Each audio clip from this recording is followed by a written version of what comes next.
All right, there we go. Finally, mic is working. All right. Well, tough loss yet again here for the Bulls as they finish their homestand when I thought that they were finally getting their crap together at home, and they finished this little 5-game homestand and they go 1-4.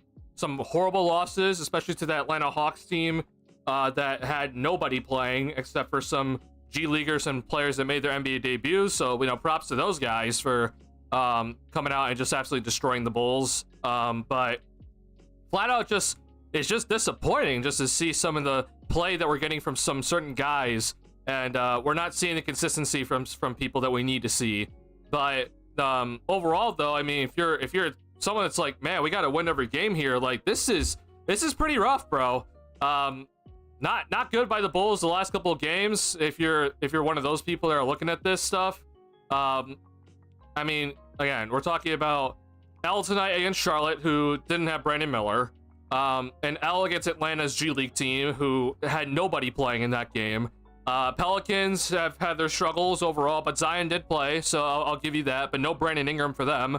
And then you lost to DeMar DeRozan and the Sacramento Kings, which was probably your best overall game in the homestand besides the Washington win, which that's Washington. So really rough, bro. This is really rough if you're one of those people that want the Bulls to win every game.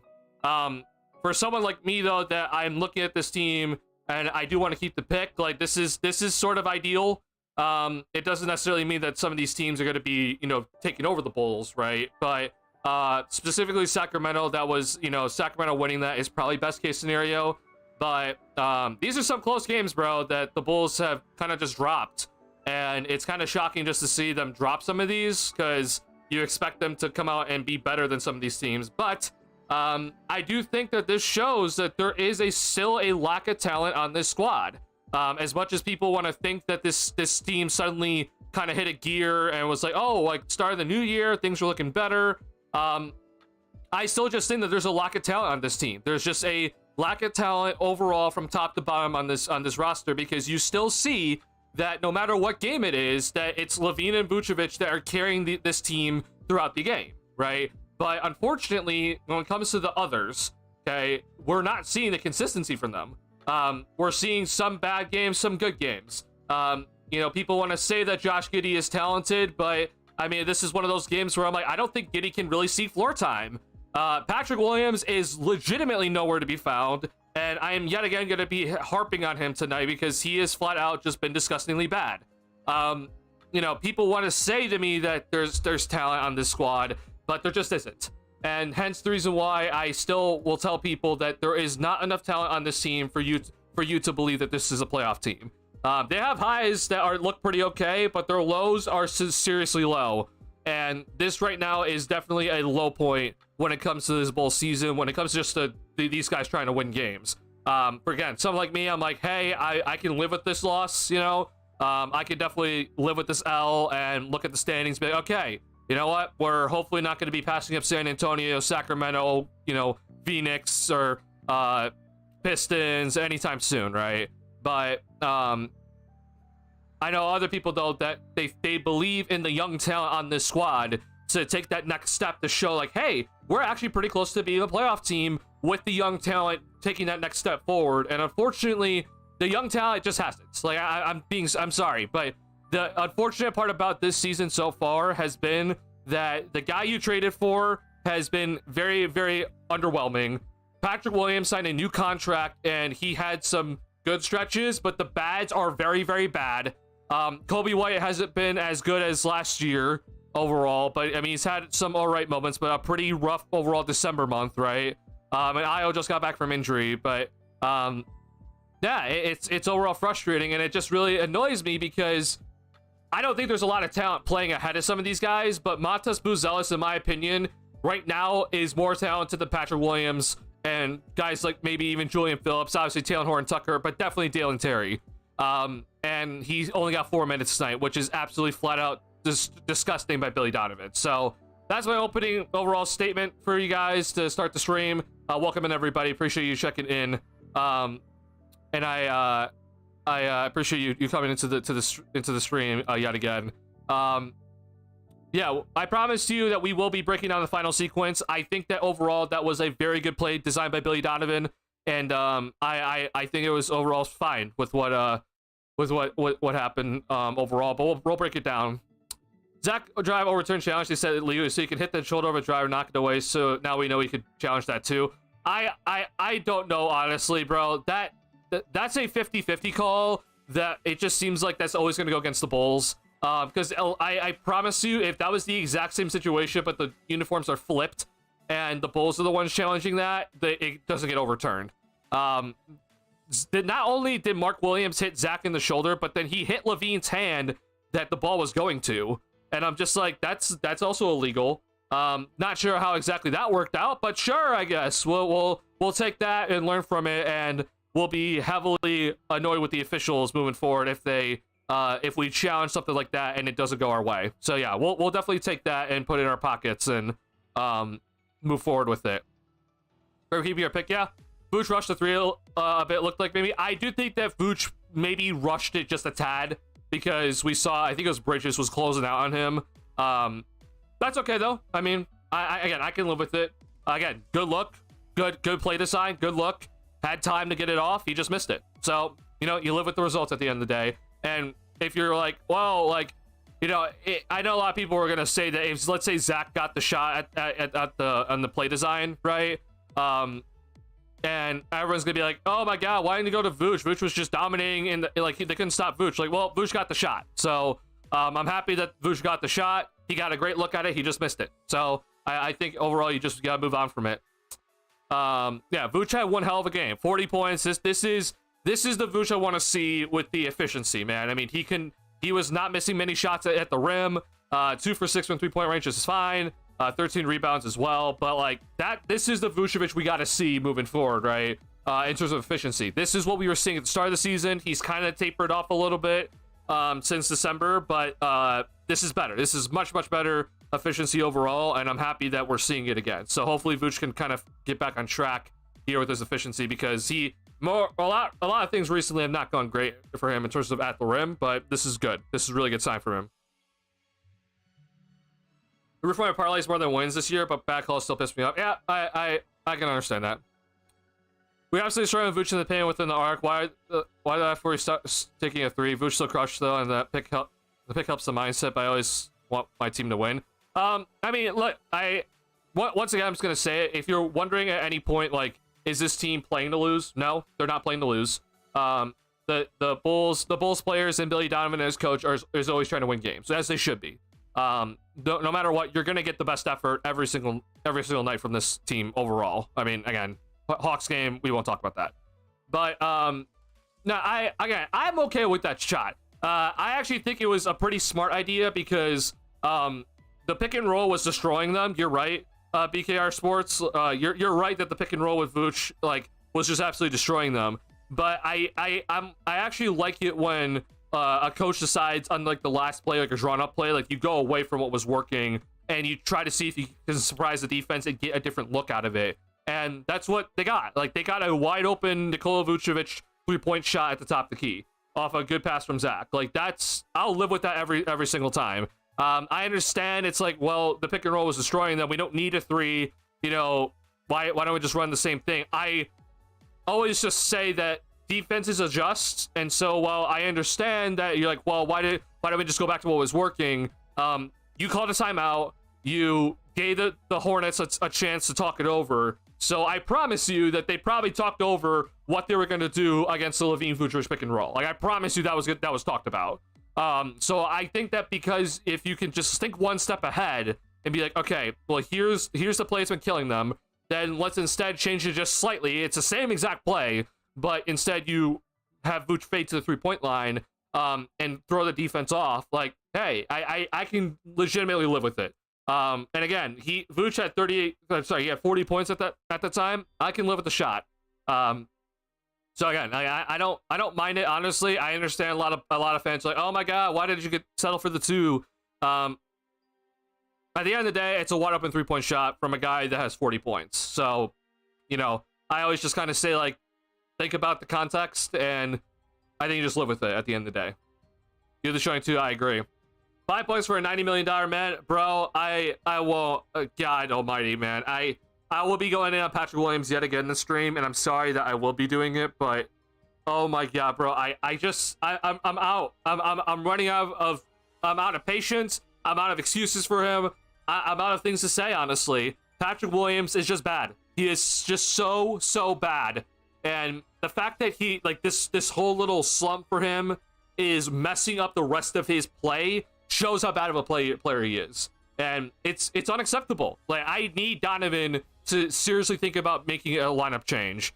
And I don't know if Donovan will have the balls to do it. I feel like he should have the balls to do it. He didn't play Patrick Williams for the last 18, 19 minutes of the second half, which I think was the correct decision.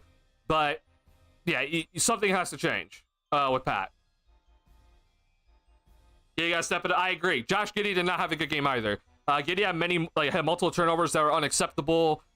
He had many times where I feel like he's just kind of running into a wall. Not good defense tonight. I thought he turned down some 3-point shots tonight. So again, it's just like I look at this team and I'm like, I want the young players to show me that, hey, you can go out and do something more than what you did the last year or did in the first month of the season. And we're not seeing that. We're just straight up not. Like, Kobe White, he had an overall solid game, but I mean, he also had 4 turnovers and he only shot the ball 7 times somehow in this game.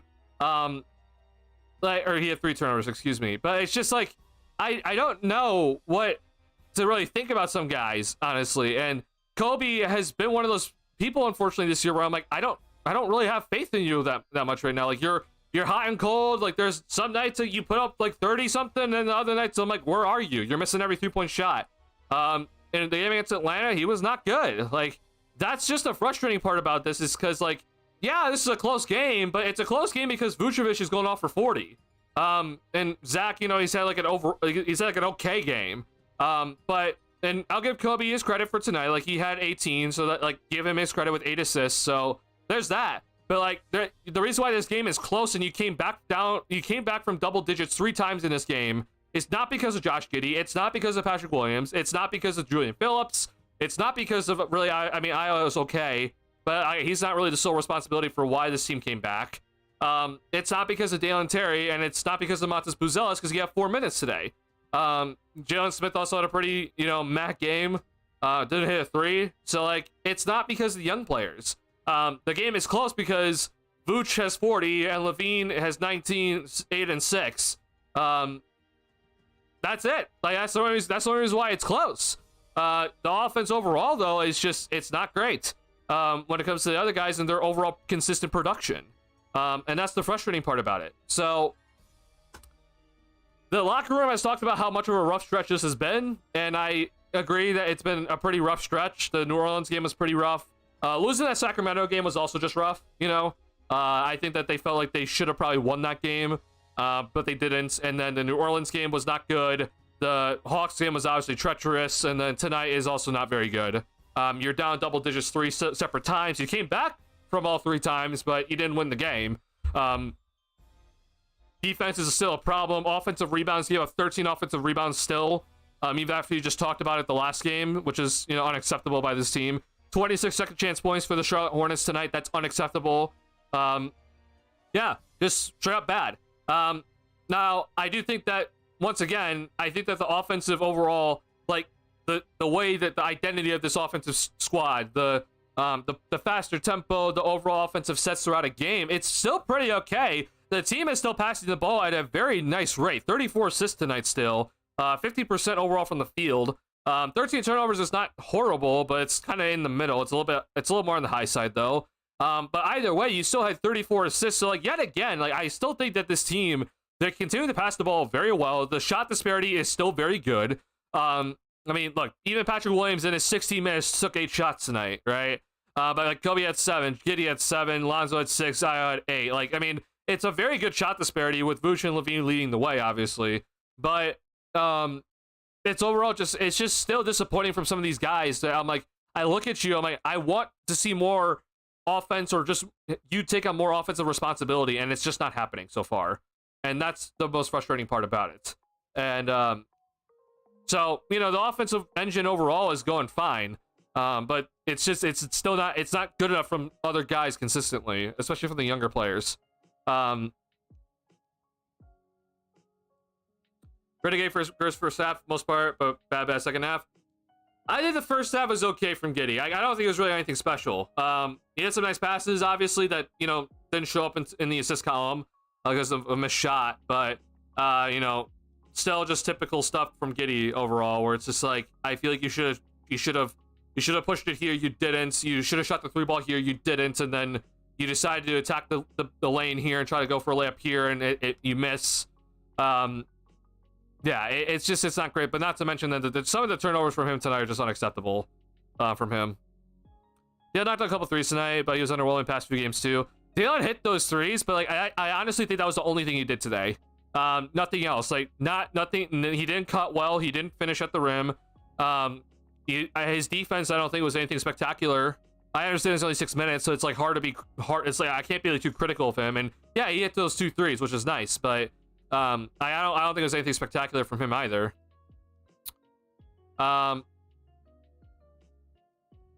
Minutes subbing allowing, it should be more flexible game to game. Yeah, I think that it could have been definitely more flexible tonight, which honestly it was, but yeah. Watch it happen. Wanting it to happen still, it hurts. Oh, I mean, I think every loss, like especially a close game where you're coming back, it definitely hurts. I'm not saying like you should just like, this, like, we'll just move on. Like, no, it hurts. You got to talk about what happened, obviously. But I think overall, though, for the future of the franchise, like, I think it's the best case scenario at the end of the day. Where's fourth quarter tomorrow when you need him? I mean, honestly, I think Vooch was like the only guy really scoring in that fourth quarter, which really sucked.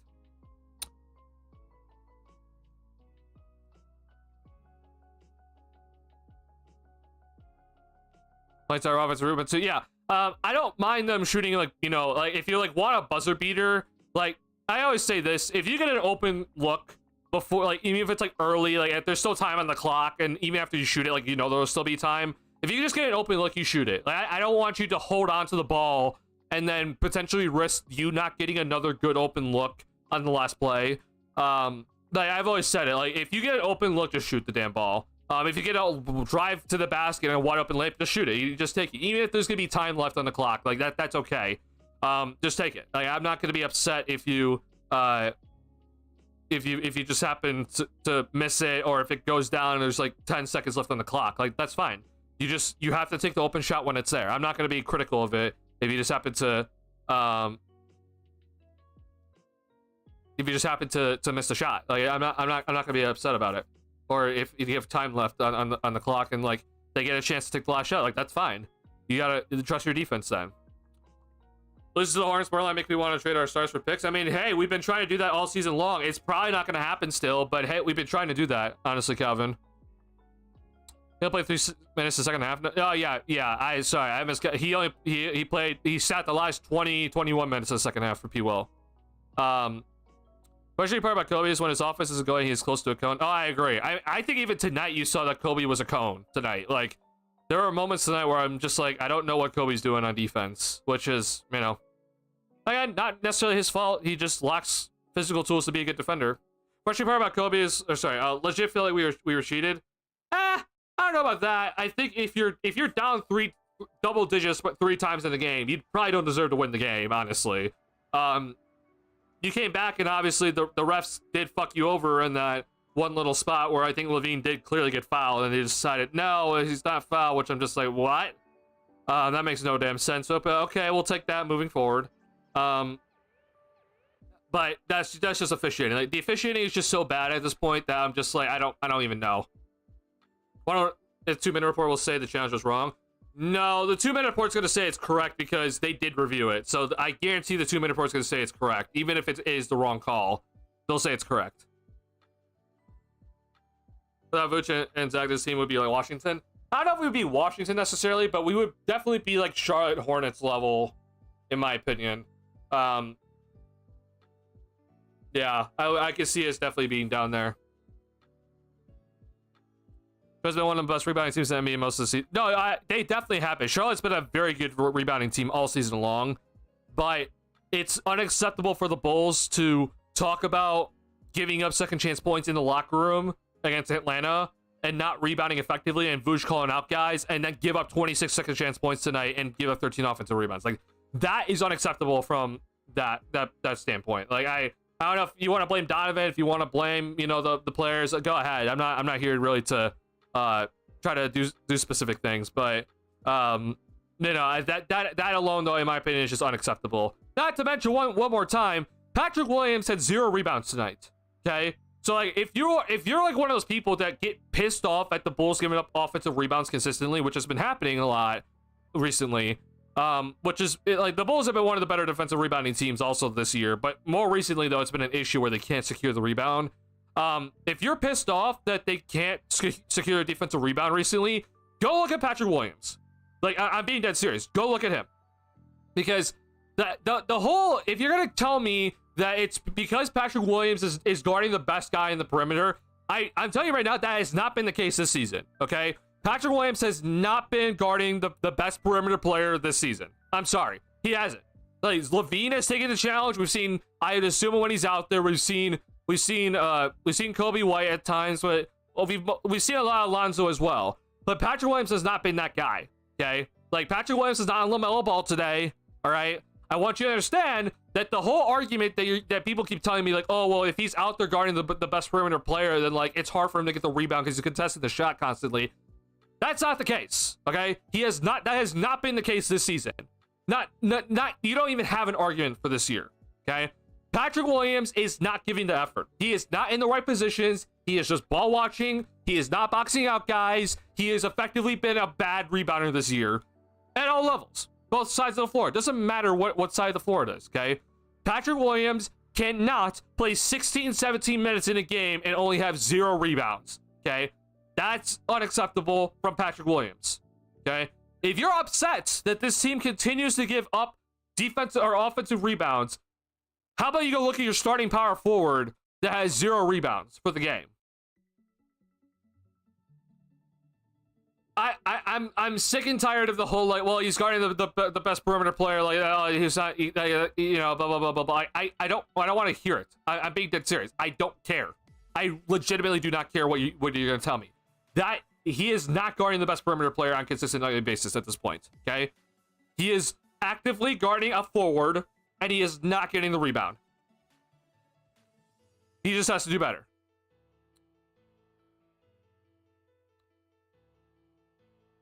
In the positives, there's something that has no one else besides Zoe has, and that he knows when offensive possession needs to reset. Yeah, I think Ayo overall, like, I'm not gonna be too critical, obviously, of Ayo because he just kept coming back. But first and foremost, because I didn't talk about the Atlanta game because I missed that stream.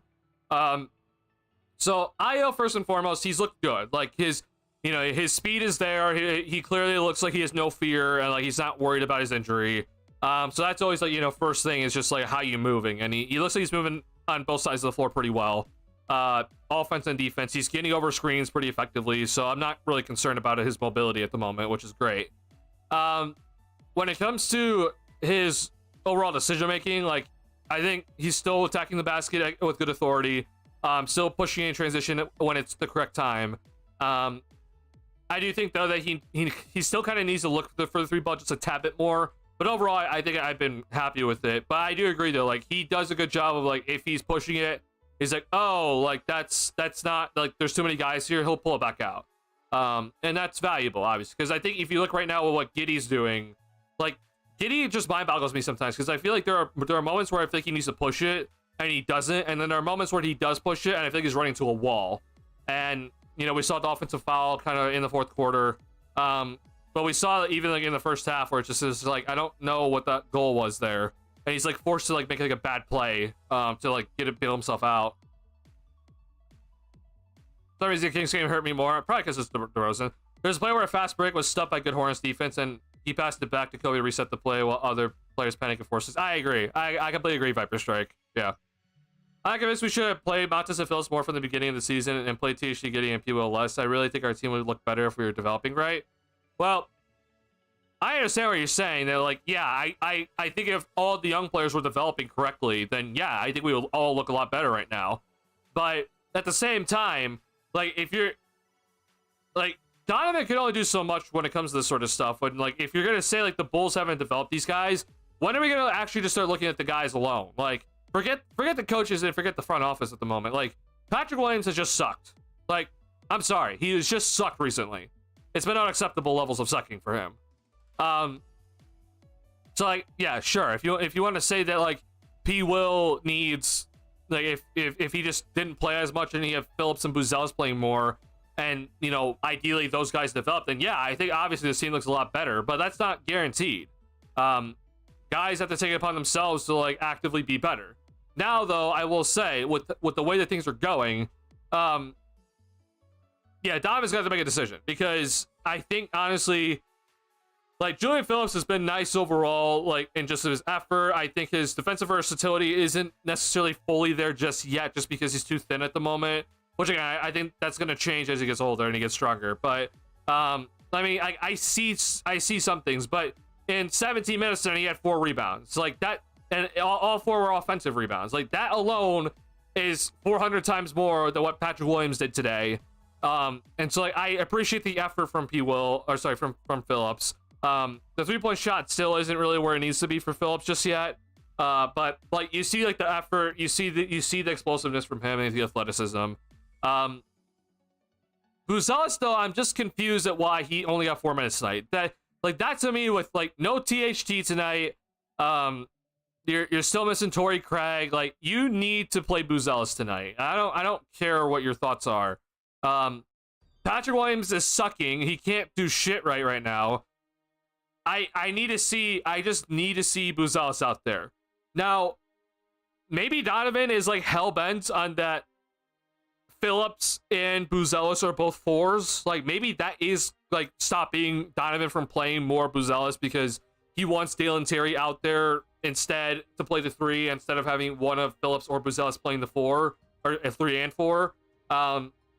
Maybe that's the reason why this is happening, but either way, I don't really think it would matter too much. But I don't know, man. It's just how it's been with how Billy just does his stuff. And so I agree that Buzelis just needs minutes, not necessarily for the team to look better, but just for his overall, just seeing him out there, seeing more defenses, seeing how to rotate effectively. And just try to find a rhythm in a game. You know, his shooting percentage is not very good at the moment, and you know, I understand that he's a rookie and he lacks finishing ability, but there's just some times, man, where I'm just like, why isn't Buzelis in the game right now? And Billy's just like, yeah, not gonna play him for whatever reason. I hope we practice performing chemistry, otherwise what are they doing, right? I don't know.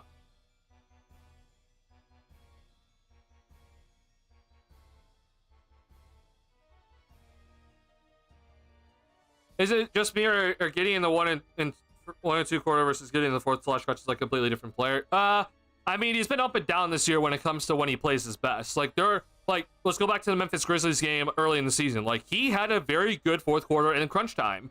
But yeah, there just been games where it's just like he only shows up in the first half, and it's like, I mean, even tonight I said, like, I don't even think that first half was even that good.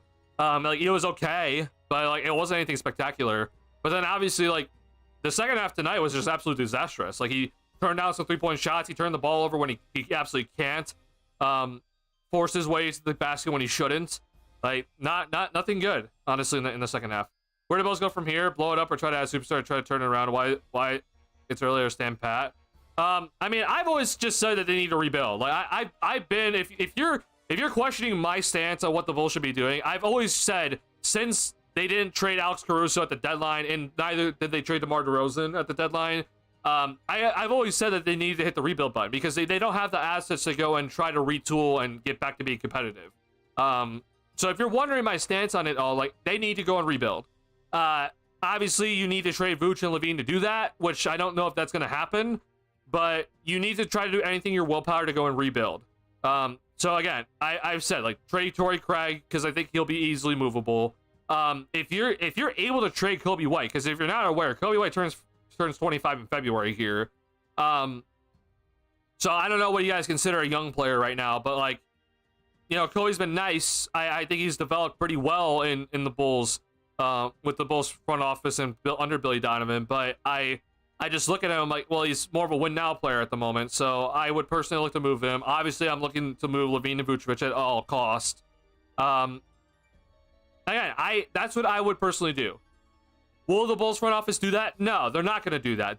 They've said that they're going to be sellers, but I wouldn't be shocked if they're like selling, but still trying to be competitive for the rest of the season. And then come next year, they're not going to be like bad. They're going to try to actually be good, and try to make some big splashes in free agency or something like that. I wouldn't be shocked. But for this year, though, like, I still think that you should try. I mean, again, like ideally you keep the pick. You then hopefully add some talent via the draft and then via some trades here. Again, we're talking about rebuilding is about accumulating as much young talent as possible in a little amount of time. That's what rebuilding is. And hopefully you do that. And then you move on and try to make decisions from there. I don't know how exactly the Bulls are going to be sellers at the deadline and try to stay competitive. I don't really know how they're going to do that, but we'll find out, I guess, because that's, I guess, what they're going to be doing. But it's no secret though. They're trying to move Levine, and they're probably trying to move Vucevic at the same time. It's just that if you look at all the trades so far this season, all the contracts that have been moved are under 20 million. So Vucevic is making 20 million this year. So I would not be shocked if he just does not get moved, because he's making too much money right now.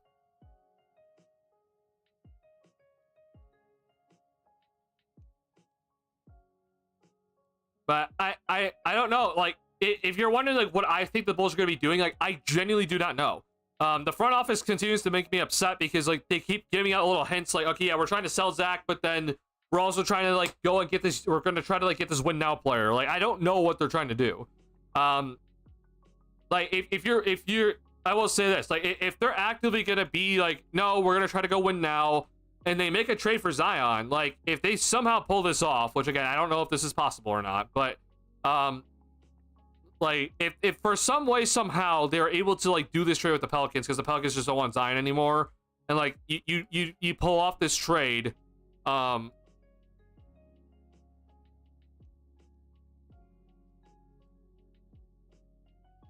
right, here. So like this would be the trade if like somehow it would be able to get pulled off here.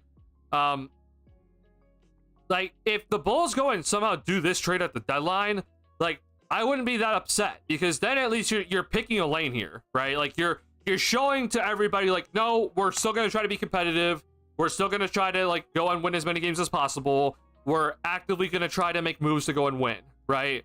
Again, this is not the full trade. Like there's going to be picks involved. I'm just showing you that the money works, okay? But if the Bulls go and do this sort of move, right? Like I'm much more happier if they go and make this sort of move than just standing pat and just doing nothing. Which I have a major fear right now that the only move they're going to be doing is moving Torrey Craig off the roster. Like, if that's their only move at the trade deadline, then they've actively failed yet again. I want people to understand that this team right now cannot stand pat at the trade deadline. They just can't. They cannot just stand pat and just do nothing. They have to show to the fan base or actively set themselves up to make whatever their decisions of the future better. Okay, so whether that's them saying, hey, we're going to rebuild, or that's them saying that, hey, we're going to actively go and try to be better. We're going to try to trade for better players, okay? I don't care which one it is, but you have to show something, okay? So if it's you trade to these guys for just a bunch of picks, great, awesome. You did your job. Now, I don't know what you're going to do with those picks, but go and do whatever you want. But you can't just stay pat. That's the biggest thing. You might not be able to trade Zach, but like I really do think you should be able to trade Vooch at this point with what I've been hearing. But like, you know, if Kobe White's available to be traded and a team offers you something that's pretty solid, then go ahead and do it. You can't just stand around and just be like, no, we're gonna wait and see how this guy plays or whatever, etc., etc. So I don't know, just overall I just want the Bulls just to pick a lane at this point, and I really would just appreciate them to kind of signal like, hey, we're not just gonna be stuck in no man's land from here on out and just stand pat, right? Uzos makes a positive impact when he's out there in my eye, especially with the blocks and effort, fast break points. Oh, I agree. Yeah. The problem is that in the half-court offense, he's been pretty underwhelming overall, which is I did not expect anything good from him this year in half-court. You know, his shooting overall has been pretty bad. He's shooting under 40% for the season. Like, I get it, but like I wasn't expecting anything different. Like I wasn't expecting him to come in and just start, like shoot 50%. Like that's not gonna happen. But I agree. I think he should just be out there at the time. Bills missed two missed dunks. I mean, I'll give him the pass, honestly. Like he got fouled overall, but it was trying to do a putback, and he tried to dunk the first one, got caught in between at the end of the day. But if I'm gonna have to choose on like who's gonna have more missed dunks between 100 dunks, like 100 attempted dunks, who's gonna have the more missed dunks, it's gonna be Patrick Williams. Like I'm not concerned with Julian Phillips at the moment when it comes to that.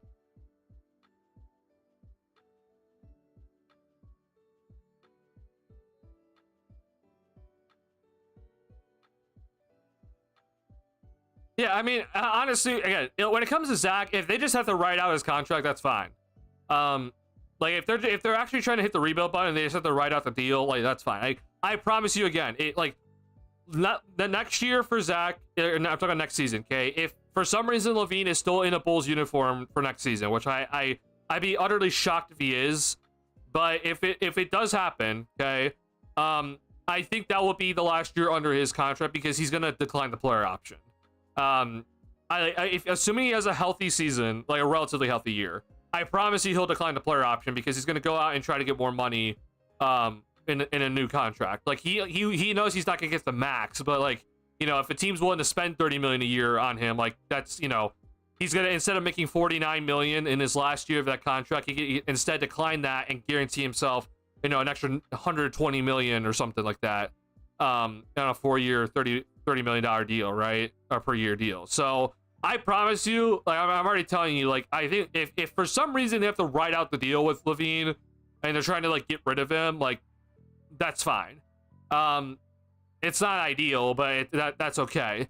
Now when it comes to Vooch though, like I just don't know. Like I think you need to really do anything in your willpower just to get him off the roster. Obviously don't give up any future assets here, but if a team is offering you 2 second-round picks, take it. Like, I don't know why the Bulls are waiting for a first. Like, you're not going to get a first for Vooch, I promise you. You're just not going to get it. Zion's too good. I mean, yeah, in my eyes, he's probably too good. But if the Pelicans are actively going to rebuild, then hey, you know, here you go. I agree though. Like, I don't think the Pelicans would, if they're going to try to win still, they're not making this deal. But if they're actively going to be like, no, we want to get rid of Zion, we hate his injury history, we want to actively rebuild, then hey, I think they'd be interested. Not obviously just this straight up, but you'd be able to figure it out maybe.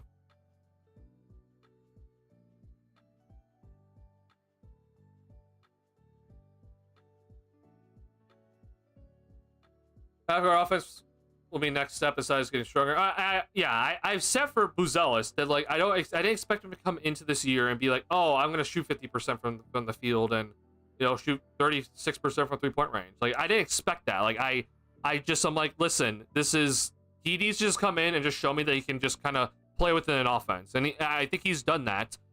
Defensively, he's overexceeded my expectations, honestly. His shot blocking is better than I thought it would be. You know, I said that would be his best trait. So, you know, we'll see what he's going to turn into. Like, do I expect superstar? No, but I expect a good contributor in the future from Buzelis, which is the more important thing.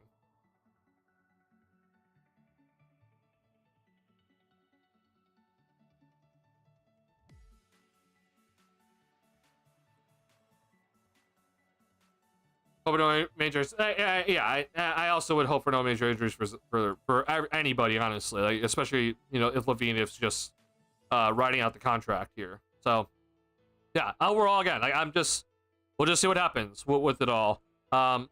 Just a reminder though, like if you're wondering like how many games are still, like the Bulls still have 10 games before the trade deadline. Like, so like if you're like, oh my god, we got like it has like we got to trade them now. If we haven't traded them now, they're like, what are we doing? Like they're never gonna trade them. Like I'm just gonna say again, like we still have a lot of time here. I understand like we're in mid-January, which is kind of crazy already. I mean, it feels like New Year's was just yesterday, but like if you're wondering like, oh crap, do we have to trade these guys now, or is it just messed up from here on out?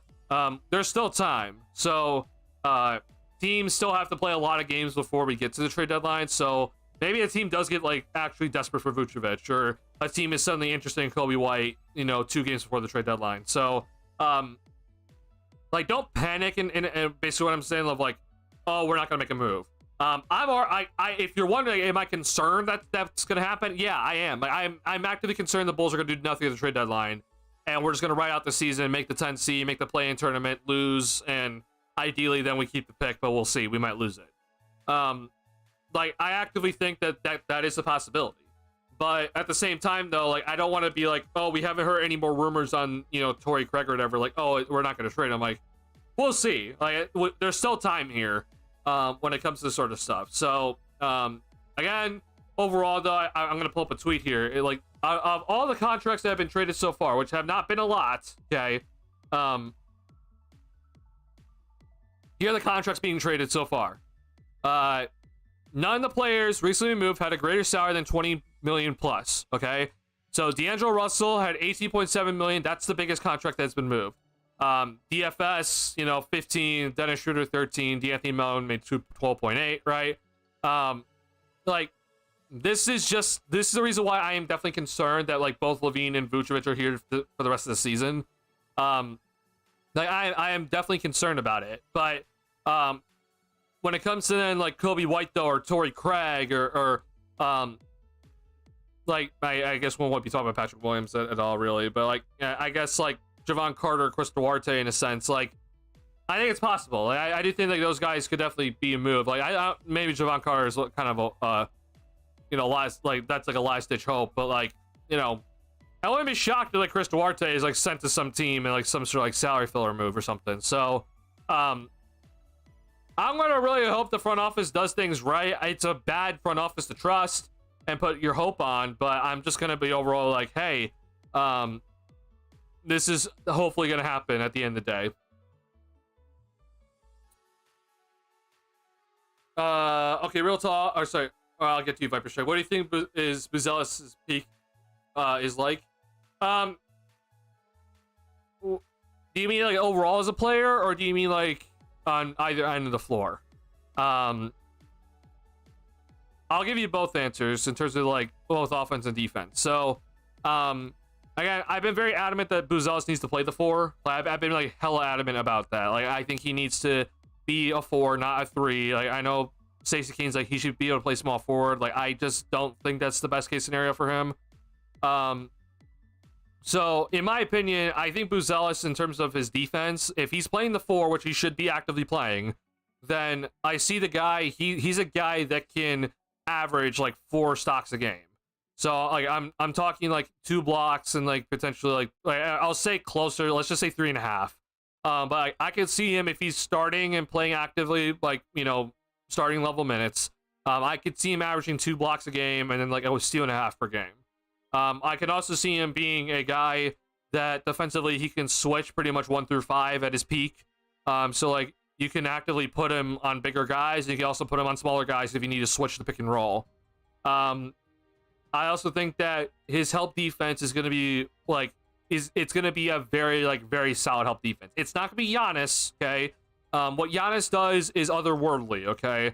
Giannis is able to stay on the perimeter, recover into the paint, and change a shot, you know, completely stop someone from taking a shot at the basket and then recover out to the 3-point shooter at the 3-point line and not go out on roller skates, okay? It won't be Giannis level, but it's going to be somewhere like kind of close to it where I feel like he can come and be one of the best help defenders in the league and then still have the foot speed, athleticism to recover out to 3-point shooters if the ball is kicked out back out there.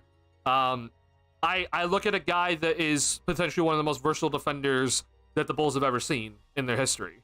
Because he is 6'10", has the foot speed to play, you know, guards on like ISO situations, right? Like, you know, we've seen like guys like Stephon Castle, Darius Garland, or others. Like the shorter guards, like they try to use their speed against them. They can't fully get past them because they'll get the first step past them, but then his length is too good. He still blocks shots at the basket, even if they get like the first step past him. But then when he officially gets stronger and like is able to fully fill out his body and is able to kind of bang down low a little bit better with some of the bigger guys, like I think he'll be able to kind of switch on to some of like kind of the centers in the league. Not saying he's gonna stop Embiid or Jokic, but no one can stop Embiid or Jokic. Like I don't care if it's Victor Wembanyama. out there. Like, he's not stopping Embiid or Jokic. No one's stopping those guys. But do I think that he can give you a serviceable body to put on those types of guys? Yes, I think that he can at his peak. Like, again, right now, no, like, I'm not putting him on a center now, but at his peak, yeah, I think that in his peak, he can definitely do that when he's strong enough and more filled out more, that he can do that. Offensively, it's going to be interesting to watch, because at least in my head, I don't think he's going to become like a 20-point per game scorer. I think I could see him somewhere around like 16 to 18 as maybe his peak, but I could be wrong. Like, he might be able to get to 20. He has a pretty good dribble for a guy his size at 6'10", and for a rookie. Like, his dribbling ability is actually pretty impressive to me for what he is right now. And so it's gonna be interesting to see what he does with that, because I don't really know at this point. Like, would I trust him to be able to take advantage of a mismatch right now? No. Like, whether that's a center is guarding him, can you take him off the dribble and get past him with his speed and quickness and get to the basket off of it? Probably not. If he has a smaller player on him, can he right now take advantage of his size and use it to score on them? I don't know about that. But when it comes to his offense, though, I think that we'll see some pretty effective pick and roll action with him where he's a screener. And then maybe when he kind of hits his peak, like, we'll see some more on-ball action for him where he can be one of those guys to maybe initiate some offense. But it's going to be pretty limited, I think, for him, where it's not going to be like, he's not going to be like a shot creator like how Levine is, if that makes any sense. One play, though, I'll quickly bring up my I'm gonna quickly bring up my YouTube channel here. I'm not trying to like be like free promo for myself, but when it comes to Buzelis, there's a play that I can maybe see for him moving forward where I'm like, yeah, like, this is something that I really think will work well for him in the future, and giving myself my own ad money, I guess. Let's see. Sorry, I'm forgetting exactly what my order was when it comes to time on ball.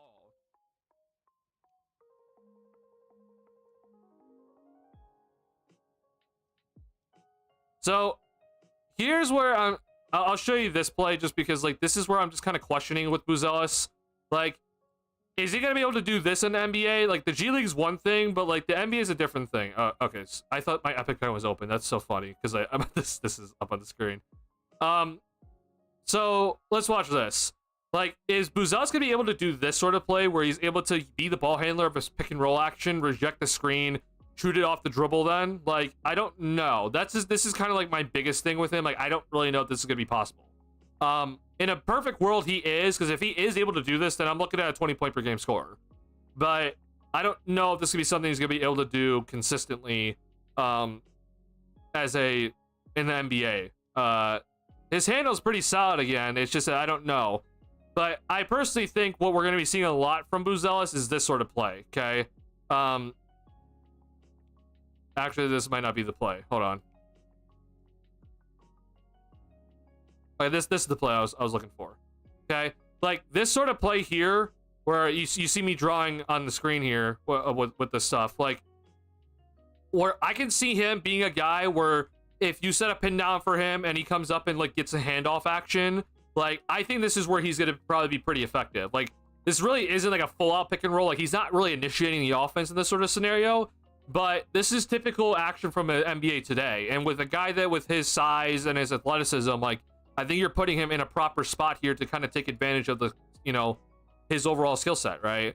That sort of play there for him, where he's able to come and get a handoff and just drive hard to the basket. Like, that's where I think he's going to be pretty effective. So like that's like his peak, at least in my head, when it comes to this sort of stuff.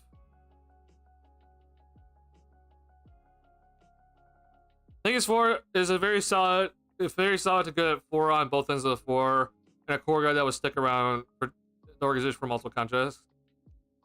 So here's what I'm gonna say about Buzelis' floor. My only concern with Buzelis when he was drafted by the Bulls, okay, is that when I didn't watch like all of his G League stuff, but I took a lot of time to look at his G League things.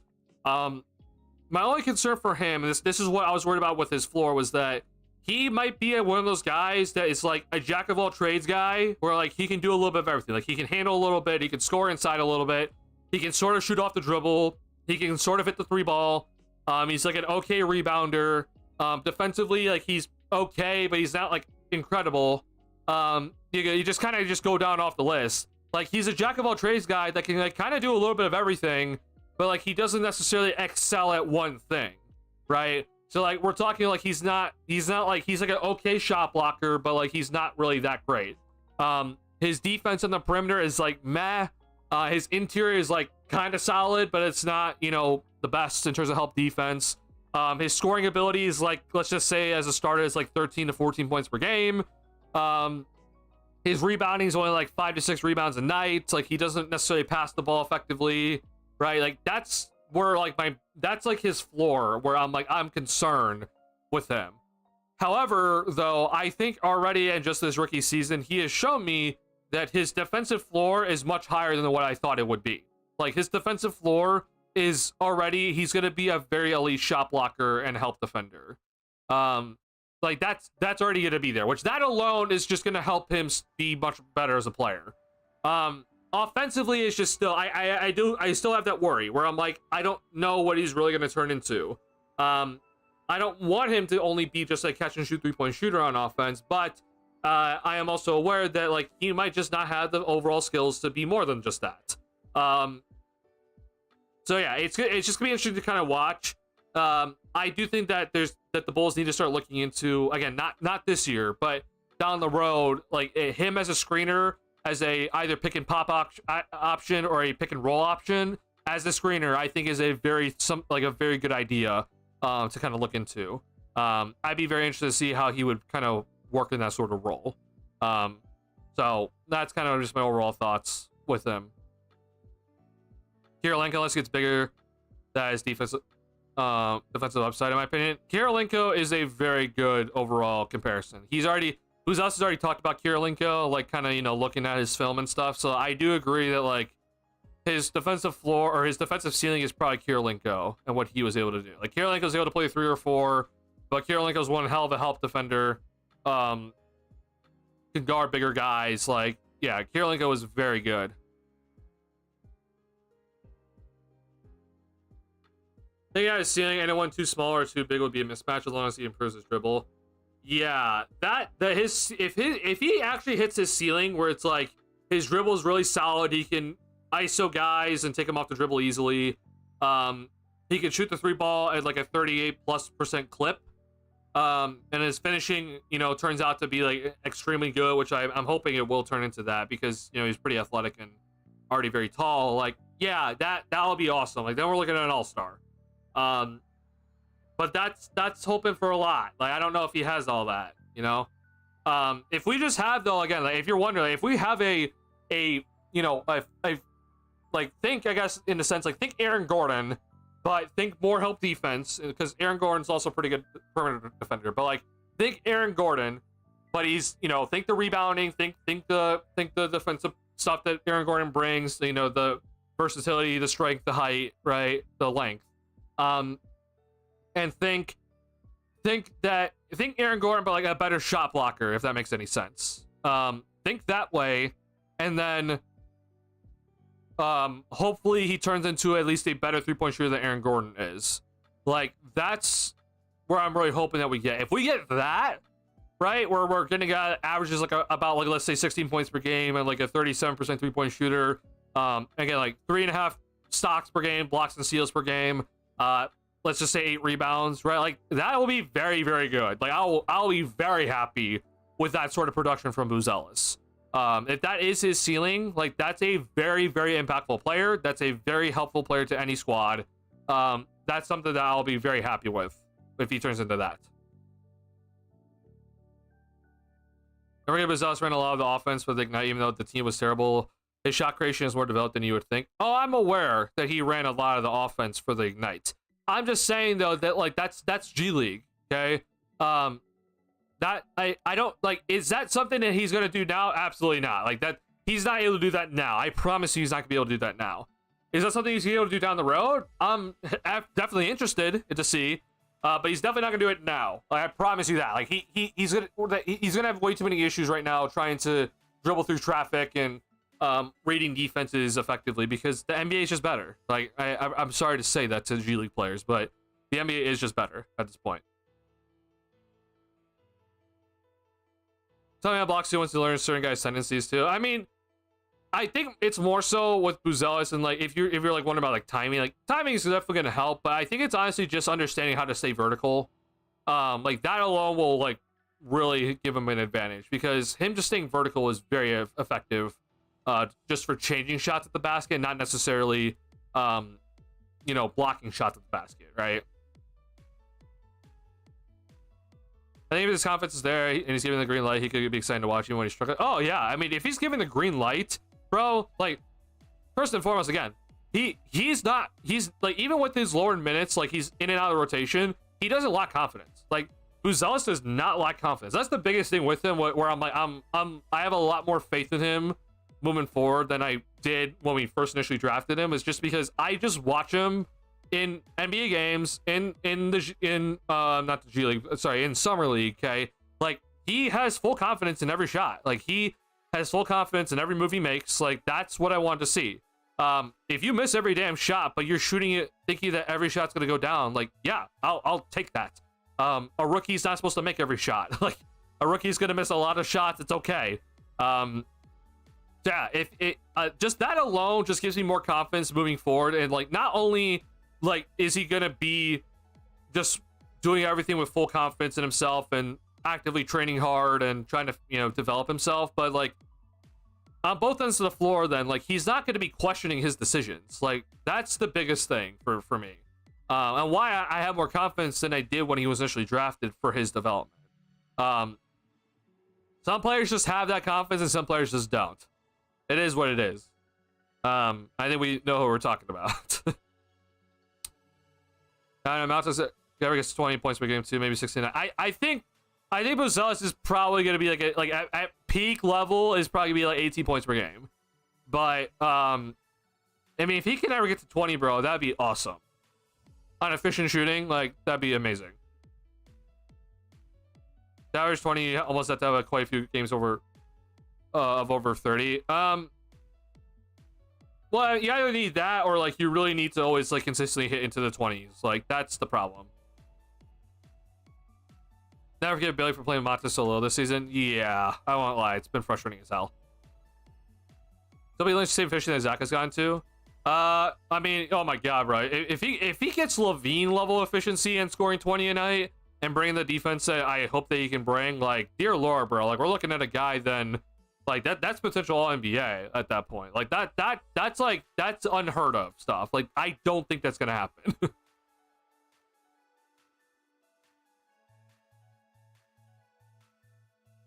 12.5 core, I agree. But he's also just like, I just don't think necessarily he's able to fully run initiate an offensive set just yet. Luol Deng? No, I don't think he's Luol Deng, because I think again, like I mentioned, like Aaron Gordon, I think is like a pretty good comp for him, because I do think that overall I do think he's gonna have to either he's gonna have to have someone else set him up, or he's gonna have to like really get a lot of cuts to the basket and like take advantage of that sort of stuff, move off ball, pump fake, drive hard to the basket and line drive, right? In an ideal world, again, like he's able to create his own shot off the dribble, but then again, like you're looking at an all-star at that point. I just don't know if that's gonna be possible. Luol Deng, like in Luol Deng's peak years, like Luol Deng was a very solid pick and roll option. He was also a very solid option in the post, even though he missed some shots he probably should have made. Luol Deng is also one of the best players to come off curls. Like you could run a pin down for Deng, and he would easily hit an 18-footer off a pin down, right? I don't know if Buzelis' strength's going to really be his shooting. In a perfect world, it would be, but I don't know if that's going to really necessarily be the case, where he's going to be a guy that can like actively come off screens and hit a shot like that. I think he's gonna probably, if most of his shots, in at least in my head, he's probably gonna be a catch and shoot shooter guy. You know, his guy collapses into the paint, he's kicked out to the 3-point shot for him in the corner. Like, that's kind of what I see more of Buzelis. You know, more of a spot up shooter than a, you know, guy that's gonna be coming off a pin down and running floppy action with. Best was welcome in, Delbert. He usually ruins the minutes that Montes gets, in my opinion, since he takes every shot, always gets subbed in. Montes Billy always playing games. Yeah, I'm not that happy with THG recently. Yeah. Others Pat about his confidence. Buzelis thinks that everyone belongs on a poster. Probably would want the ball for a game winner. Oh yeah, oh yeah. I mean, if you watch Summer League, bro, like Buzelis is like, yeah, like this is my team. I'm running the show here. They can win any defensive All-NBA awards? I don't know.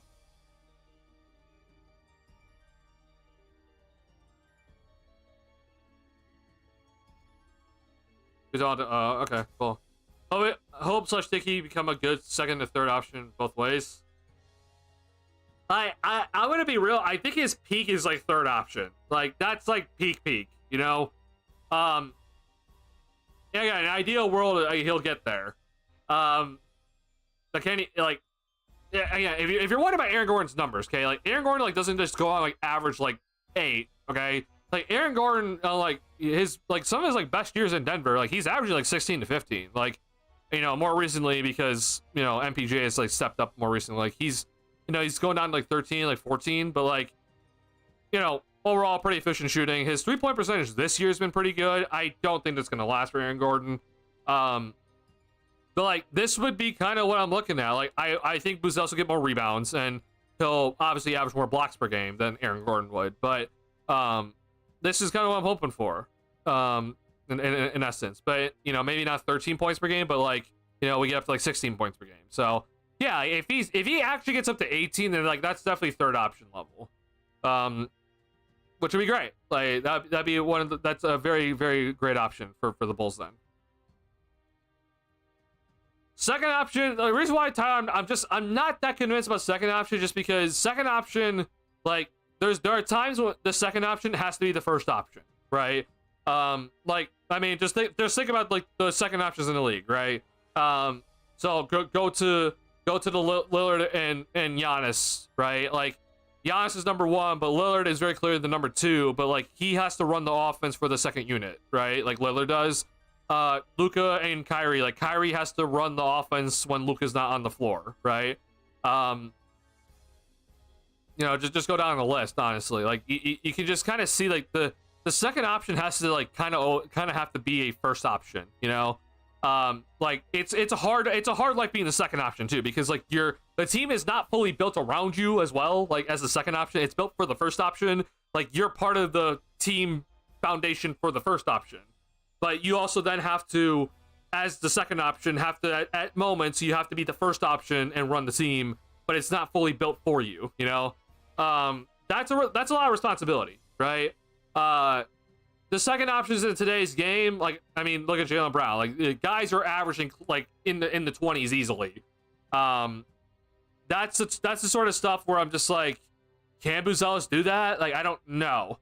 That's where I would really question if he can get to that sort of level. Again, if he can, oh my lord, like then we drafted a gem, and I would pray to the gods that he can become that sort of player. But I don't know if that's necessarily something he'll be able to do. Yeah, that's a lot on his shoulders he'd have to really learn from. Yeah, like that again. It's also the reason why like I've been adamant. Like I think Levine also, like if you're wondering about like Zach, like for example, like people say Zach's like a second or a third option, excuse me. Like the reason why I think Levine is a second option is because what we're seeing on this team, like Zach is the main option in this team, right? And like you can like run a lineup out there and like you'll be okay. Like you're not gonna win. You know, you're maybe not gonna like win every minute with Levine being the first option out there, but like he can lead an offense for a little bit. Like the third option is a guy that really feeds off the first option. and is a guy that is just like that reliable guy that can hit those open shots when the defense really collapses onto the first or second options, but does it at a highly efficient rate. Hence what Michael Porter Jr. does for that Nuggets team. You know, I don't exactly know what you would consider the third option for the Thunder at the moment, but it would have been J-Dub if Chet Holmgren didn't go down. Like, let's see. I mean, for the Dallas Mavericks, it would be Klay Thompson, which he's had like a mid-ish year. For the New York Knicks, I mean, like, I guess it would be Mikal Bridges right now with how he's kind of scoring, right? For the Bucks, like, it's supposed to be Chris Middleton, but he hasn't necessarily been that good. Yeah, like it's kind of like a balance overall, with how you have to look at it. I do think overall though, like third options have kind of like, because we've always talked about big three, right? Like big threes are like have been like the talk, right? Third options have started to go away because what teams are really going towards now is like you just have like the other three guys in the starting lineup are just like really damn good. Like they're not necessarily offensive options, they're just good, solid players in their roles. Like that's kind of what we've been kind of going into more. So like, you know, we're not necessarily like seeing like big threes like, you know, how Philly's trying to do right now. Like you have Embiid, PG, and Tyrese Maxey.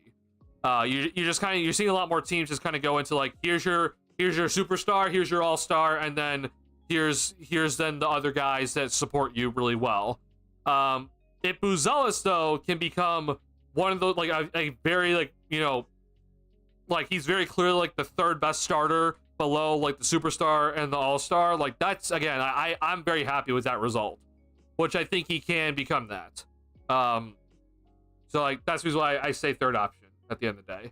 I hope I'm wrong. I hope that he can become like the first or second option. Like that'd be flipping fantastic. But it's a hard thing to always, you know, that's a hard thing to do. Sorry, hold on.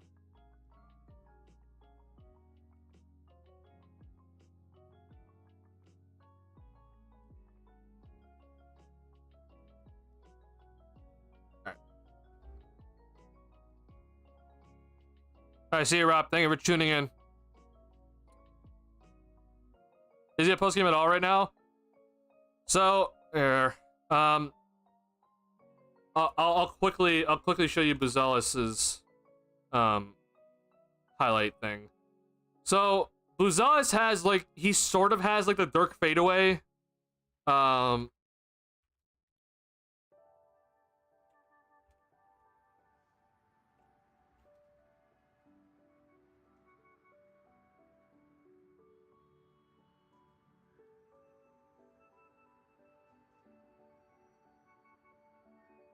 Yeah, I hate when I always forget.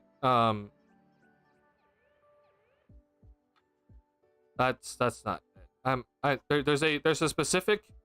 It's no ceilings. There we go. This is what I was looking for.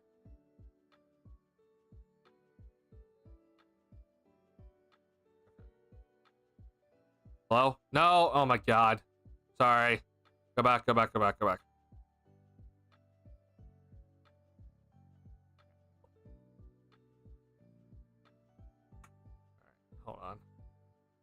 Hold on. I'm gonna move it to my second monitor for just a second here.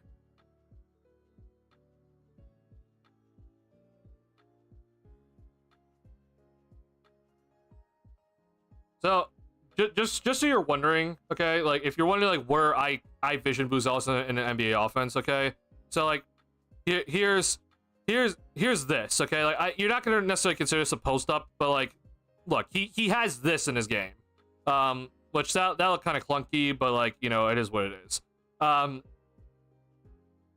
This is more what I envision for Buzelis, if you're wondering, okay? This next play here is basically what I envision for him. So like he's kind of like setting like a little brush screen here, and both guys go to the ball handler, so then he cuts hard to the basket, right? And just slams it home. Like that's what I'm more envisioning for Buzelis. Like he's the screener. He's able to then make active decisions off being a screener. Like he's a threat to score off a screen, being a screener, because he's a good ball handler. He's obviously can score inside. Ideally, he has the 3-point shot, so he can also shoot that. Like, that's where I'm more looking at when it comes to Buzelis. Sorry, I'm trying to find some like post up thing for him, but it's kind of hard here.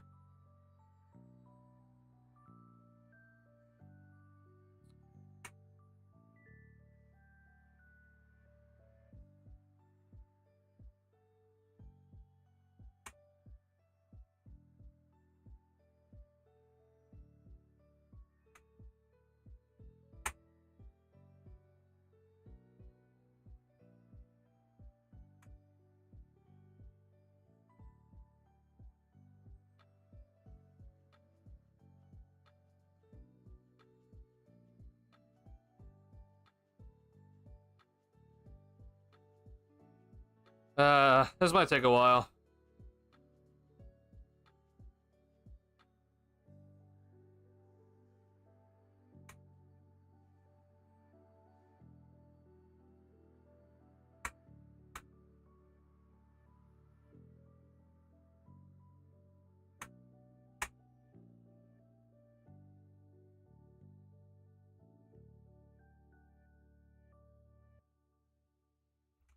Okay, this is the best I'm going to be able to give you here, Tyler. Like it's not like a full out post up. Like it's very top of the key, or sorry, it's very like high up here. But like he's like, you see like he's actively trying to like post up here on this play. He's trying to post up the smaller guy. He catches the ball here. He then faces up, tries to drive, uses quickness, and then he gets cut off, right? And so then off of that though, he has this little Dirk fade away and is able to nail it. Like he has that in his game. It's not necessarily refined, it's just that he has that sort of ability, right? I'm sure though, like again, this is just highlights, right? Like I'm sure like he's had some of those moments where it's like similar spot where like he probably didn't make the shot, or like it was kind of clunky or whatever, right?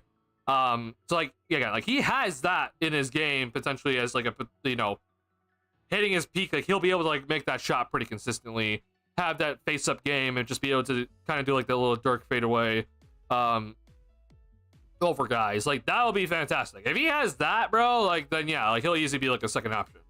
But you know that's hard. That's harder in the NBA. So like that's something he's just got to really develop into. Like if you watch most of his G League stuff with the Ignite, it was mostly on the perimeter. He was mostly a guy like seriously on the perimeter, either initiating some stuff or being a catch and shoot guy, a guy that's cutting hard to the basket. Like that was most of his stuff. So I'll link this here if you want to go watch the rest of this, and here's the rest of the video. Go watch it here. And then my Buzelis video of just like stuff that I saw from like this sort of stuff with, you know, watching not just this video but like other highlight videos from him. I'll link it here as well for you. But you might have already watched it, but I'll just link it here. Yeah, it's something that he's gonna have to, if he's gonna ever develop a post game, it's still definitely a work in progress. He's gonna have to really work into doing some stuff. Being able to actively use your height to take advantage of smaller guys, and then finding ways to use your strength as well, which you just, you know, again, he's pretty thin for now. I think that's going to change, obviously, down the road, but for now, at least. But again, like, I just, he's had some really nice finishes overall this year. Like, we've seen him, like, kind of, you know, in, like, late clock situations where he's able to, like, get creative with his finish, like, up and under moves. So, like, that gives me a lot of hope, where it's like maybe he can have like a post-up game where he's able to like do up and under moves and stuff like that. But again, like G League, I tell people like it's nice to see people play well in the G League, but there's just a difference between G League and NBA level. It's just a big difference. There are guys at NBA level where it's like, oh, you're a small guy, I can take advantage of you, but like they're just solidly built, and you're not able to back them down, and you're not able to use your height really to your advantage as much as you thought. Like that's the NBA. Guys are just so much better at this level. Not to mention then you're facing, you know, demi-guys now and Victor Wembanyama and Giannis. Like, that's just how things go. So So I'm sure that we're all aware, like, yeah, the NBA is better, but like I do think that there is a pretty big kind of bell curve to where G League to NBA players are. That's not me saying that like, oh, college is better. I do think that Buzelis going to play in the G League was probably his best decision. Like I think that helped him a lot more, not in just his development, but also his draft stock. I think him playing the G League Ignite was a much better decision for him versus going to a college team. But moving forward, though, obviously we just have to keep in mind, like, yeah, he played in the G League and not college, but it's gonna take a little bit here. He's gonna have to do some work here before we can give him the basketball like how he had with the Ignite, where he was initiating the offense a lot and having a lot of opportunities to go and score with the Ignite. Like, it's gonna be a while before we get there, at least in my opinion. Hence, again, his field goal percentage is low. Like, it is what it is. Not something I'm concerned about, just something that I'm just aware of when it comes to his overall stuff. So yeah, I mean, we're 38% for the field, not great. 32% from three-point range, not great. But in 12.7 minutes per game, he's averaging 0.8 blocks, which that is very good.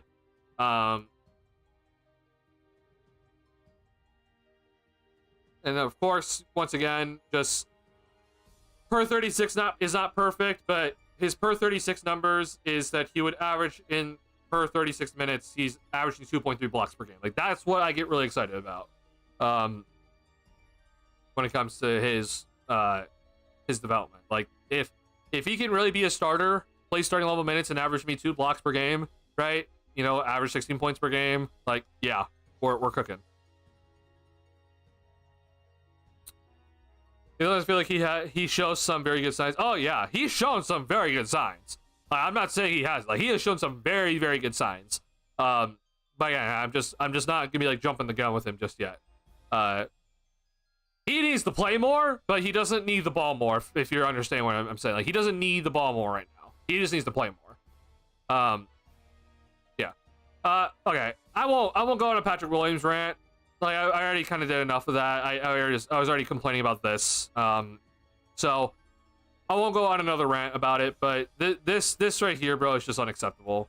Yeah, I just...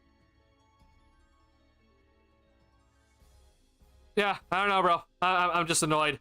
The contract is just looking worse and worse every single year. As every day goes by right now for P. Will. I doubt a team wants Patrick Williams, but if a team wants Patrick Williams, then I'm all for just getting rid of him at this point. He needs to come up. I really do think Billy needs to just make a big decision, just bring him off the bench. Like, now that Io is back officially, I think Io played 28 minutes tonight. So, like, I mean, Io's basically back to playing starting level minutes already. Like, you just need to make that change. I can live with you starting Giddey, and I know the front office is not going to let you bench Giddey, so, like, you're stuck with starting Giddey no matter what, okay? Whether you like it or not, if you're Billy Donovan, you're stuck with starting Giddey. It is what it is. But if I could start Io over Patrick Williams right now, I would do it. Like, I'm 100 times out of 100, I am doing that. And so I'm gonna be interested to see what's gonna happen against Portland, because God Almighty, this has been a really rough stretch for the Bulls, and they need to switch up at some point. The starts have been bad. You're on a 4-game losing streak. You've lost 5 of your last 6. Not good. Not good at all when it comes to the Bulls' recent play. Bad starts is part of it, but yet, if you still look, though, like, even tonight, like, bad starts was a part of it, but yet some way, somehow, Levine and Vucevic were still positive. Like, so it's not necessarily the starters are the issue. It's that specific lineup out there. Like, that specific lineup is just bad.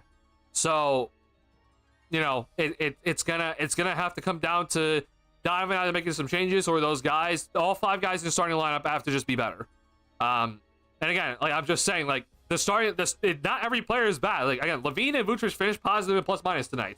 So it's not like all 5 guys in the starting lineup are bad. It's just that specific lineup has been bad.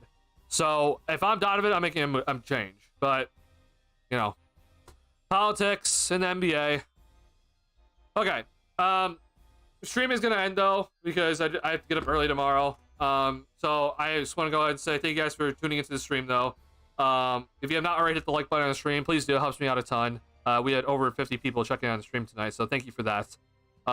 Real quick though, we're gonna preview the upcoming West Coast trip for the Bulls as they're gonna be heading out west here. So Bulls lost tonight. Today's Friday. Sorry, my days are all mixed up right now. So Bulls will be playing on Sunday against Portland at 8 o'clock. Okay, so it's gonna be 8 p.m. Central Time. It sucks obviously because it's gonna be later into the night as the game, but that's that. Then we're gonna go to Crypto.com Arena and the next day on Monday and play a 9:30 p.m. game. Okay, so that 9:30 p.m. game, I don't know if I'll be streaming after that one because the game's gonna end at midnight, and stream will basically start at midnight then. So we'll see about that. I'll keep you up to date. Bulls then have a couple of days off, and then they'll be going to San Francisco to take on the Golden State Warriors on Thursday, I think. So that'll be interesting to watch. And just keep track of. So this West Coast trip, it is Portland. I mean, you would think that the Bulls should win against Portland, but I mean, the Bulls have lost to Charlotte tonight, and then they lost to the Atlanta Hawks G League team on Wednesday. So I don't know what to really think of the Bulls at the moment. That Portland game is very losable right now for the Bulls, but they do play better on the road for whatever damn reason. LA and Golden State should probably be L's. Now Golden State's not playing that good recently.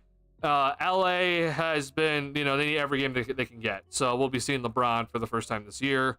So yeah, we'll keep that in mind. But I mean, these guys need every win possible. So I personally think it's going to be a really rough in terms of wins for the road trip. And then if the Bulls actually go, like if you're wondering, if the Bulls actually lose those next 3 games, I mean, we're 18-24 now. I mean, we may actually be 9 games under 500 after this road trip.